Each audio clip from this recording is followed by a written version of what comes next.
Bienvenue sur Africa 24 pour cette nouvelle édition du 12-15. Voici les titres de l'actualité. Au Togo, le processus de réconciliation arrive à sa fin avec le lancement de la phase d'indemnisation et de prise en charge des victimes de violences politiques de 1958 à 2005. Pour le moment, 17 victimes ont déjà répondu à l'appel.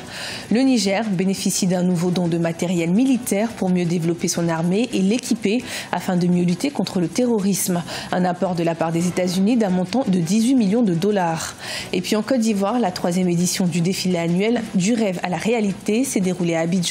Le créateur Reda Fawez, à l'origine du projet, ambitionne de mettre en avant la haute couture ivoirienne. Au Libéria, la commission électorale a annoncé une date pour le second tour de l'élection présidentielle. Celle-ci aura lieu le 26 décembre 2017 et opposera l'ex-star du foot, George Weah, au vice-président sortant, Joseph Boakai. Le second tour, initialement prévu pour le 7 novembre, avait dû être reporté par la Cour suprême afin de mener une enquête sur le recours du candidat Charles Brumskin, qui s'était plaint de fraude et d'irrégularités massives lors du premier tour. Au Togo, les autorités entament la première phase d'indemnisation et de prise en charge des victimes de violences politiques de 1958 à 2005, une action qui résulte du processus de réconciliation lancé dans le pays et qui va permettre dans un premier temps d'indemniser 17 victimes. Des explications avec notre correspondante au Togo, Emefa Kofi. Tour à tour, ils consultent des spécialistes pour une prise en charge psychologique et médicale. Les victimes des violences politiques de 1958 à 2005 se sont donné rendez-vous à Lomé, la capitale togolaise, du 12 au 29 décembre. Au total, 137 victimes qualifiées de vulnérables seront prises en charge sur cette période par le Haut Commissariat à la réconciliation et au renforcement de l'unité nationale. Les premières victimes à bénéficier de cette prise en charge sont celles venues des régions des Savanes, Kara et Centrale. La prise en charge psychomédicale est assurée par l'équipe de M-Afrique, une ONG internationale du Togolais Michel Kodom. M-Afrique est chargée du traitement, de la consultation et du traitement. Mais le traitement va aller dans les centres de spécialisation et surtout au CHU, dans les CHU, à Lomé commune et à Hébé pour les prises en charge spécifique. Pour le fait que le chef de l'État a pensé qu'il y a eu quelque chose et il m'a demandé de venir dire pour que je m'apaise, déjà c'est un pas.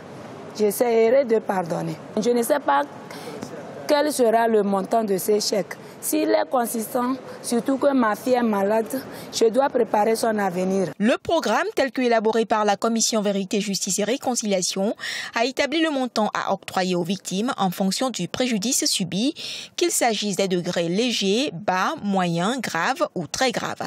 Pour cette première journée, 17 victimes sur 21 ont répondu à l'appel. Au cours du week-end prochain, on va commencer par amener les victimes de la région des plateaux. Et maintenant, la semaine, à partir du 23, je crois, ou bien en tout cas à partir du 24 jusqu'au 29, chaque groupe de victimes, on lui consacre une semaine. Donc, ça sera le tour des victimes vulnérables de la région maritime. 2 milliards de francs CFA, c'est la subvention accordée par l'État pour la prise en charge des victimes des violences sociopolitiques de 1958 à 2005. Plus de 2475 ont été recensés par la Commission Vérité, Justice et Réconciliation.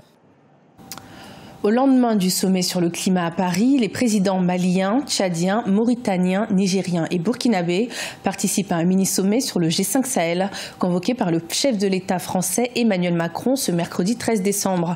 Objectif, renforcer la mobilisation pour le financement de la nouvelle force du G5 Sahel.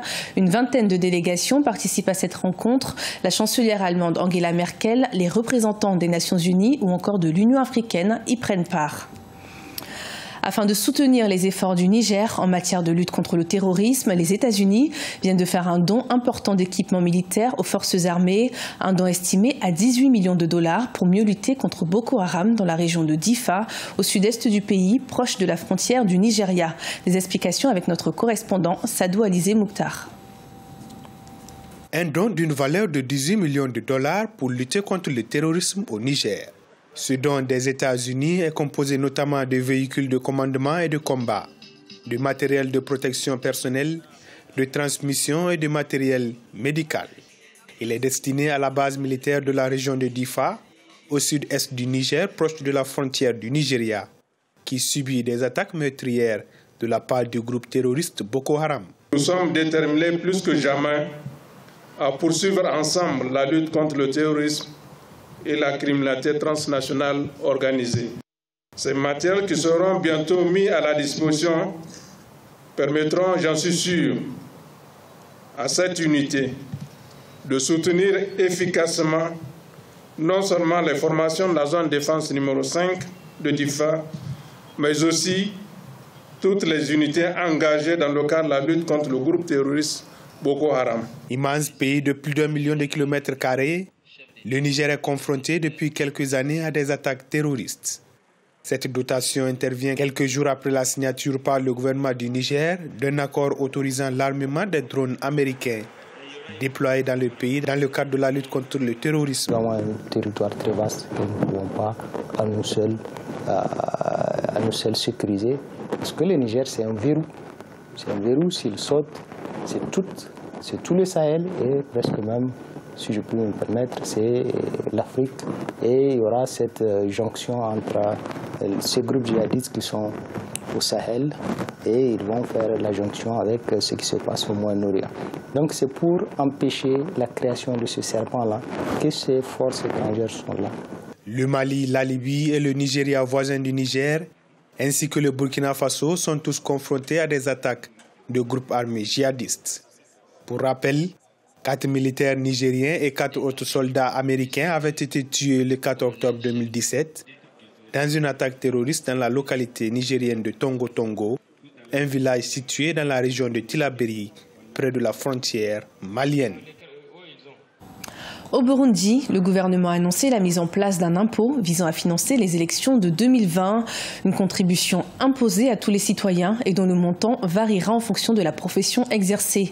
Cette mesure est vivement critiquée au sein de l'opinion publique. Rappelons que le président Pierre Nkurunziza a lancé le 7 août la campagne de contribution dite volontaire aux élections de 2020 en déposant 5 millions de francs burundais. Une opération qui fait suite à la suspension du financement des élections par les bailleurs de fonds internationaux depuis le début de la crise en 2015. Le designer ivoirien Reda Fawaz organise à Abidjan la 3e édition du défilé Du rêve à la réalité, où plusieurs dizaines de créateurs et de mannequins ont pris part. Le créateur, lauréat du trophée du meilleur organisateur d'événements de mode en 2007, s'adresse une fois de plus aux passionnés du domaine. Deo Gracias Podo. Entre strass et paillettes, rythme et mélodie et bien d'autres artifices, c'est par un défilé placé sous le signe des symphonies de la haute couture que le designer ivoirien Reda Fawaz a tenu en haleine son public à Abidjan. La 3e édition du rêve à la réalité, le rendez-vous devenu incontournable de l'art vestimentaire en Afrique, a connu la participation de près de 200 mannequins, top modèles et autres designers de renommée internationale. Ce spectacle, c'est un peu moi. C'est ce que je ressens, c'est faire avec le cœur et c'est un peu tout ce qui va se passer dans l'année qui va venir dans cette édition, c'est-à-dire de l'édition 2 à l'édition 3. Il y a beaucoup de choses de cœur qui se sont passées pendant et ils se sont remis sur cette 3e édition.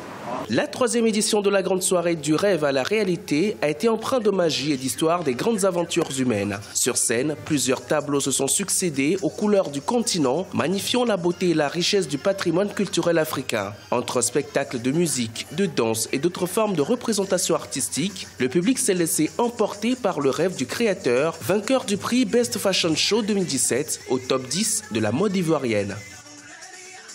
La mode ivoirienne a aujourd'hui la possibilité de s'exprimer à travers de gros événements qui se déroulent depuis 2017. Le secret de la mode ivoirienne, c'est la clientèle ivoirienne qui est très exigeante, qui est très qualitative, qui recherche des produits raffinés, des produits de qualité, innovants. Reda Fawaz, à travers ce spectacle, nous a encore démontré et confirmé qu'on a tout en Afrique, qu'on a tout ici.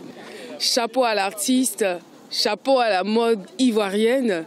Et chapeau à l'Afrique, j'ai envie de dire. Du rêve à la réalité est un événement culturel initié en 2015 avec pour objectif de promouvoir la culture multidimensionnelle et surtout les jeunes talents africains à travers la mode et les arts de la scène.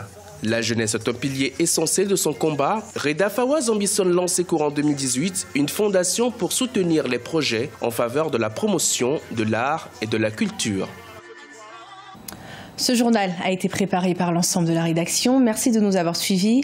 Retrouvez dans un instant une nouvelle édition de l'information sur Africa 24.